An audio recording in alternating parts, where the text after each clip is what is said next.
Dibre, haYamim Bête, chapter 5. And all the work that Shlomo had done for the house of Yahweh was completed.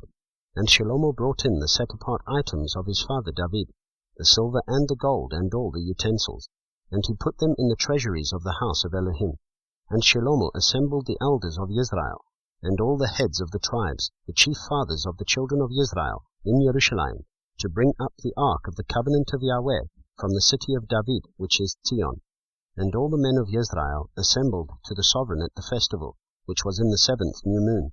And all the elders of Israel came, and the Levites took up the ark. And they brought up the ark, the tent of appointment, and all the set-apart utensils that were in the tent. The Levite priests brought them up. And sovereign Shlomo and all the congregation of Israel who were assembled to him before the ark were slaughtering so many sheep and cattle that could not be counted or numbered.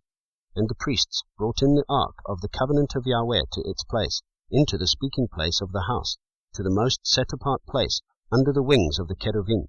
For the cherubim spread their wings over the place of the ark, and the cherubim covered over the ark and its poles. And the poles were so long that the ends of the poles of the ark were seen from the set-apart place, in front of the speaking place, but they were not seen from outside, and they are there to this day. There was naught in the ark but the 2 tablets which Moshe put there at Horeb, when Yahweh made a covenant with the children of Israel when they came out of Mitzrayim. And it came to be when the priests came out of the most set-apart place, for all the priests who were present had set themselves apart, there was none to watch by division. And the Levite singers, all those of Asaph and Heman and Yeduthun, with their sons and their brothers, stood at the east end of the slaughter place, dressed in white linen, having cymbals and harps and lyres, and with them 120 priests, sounding with trumpets.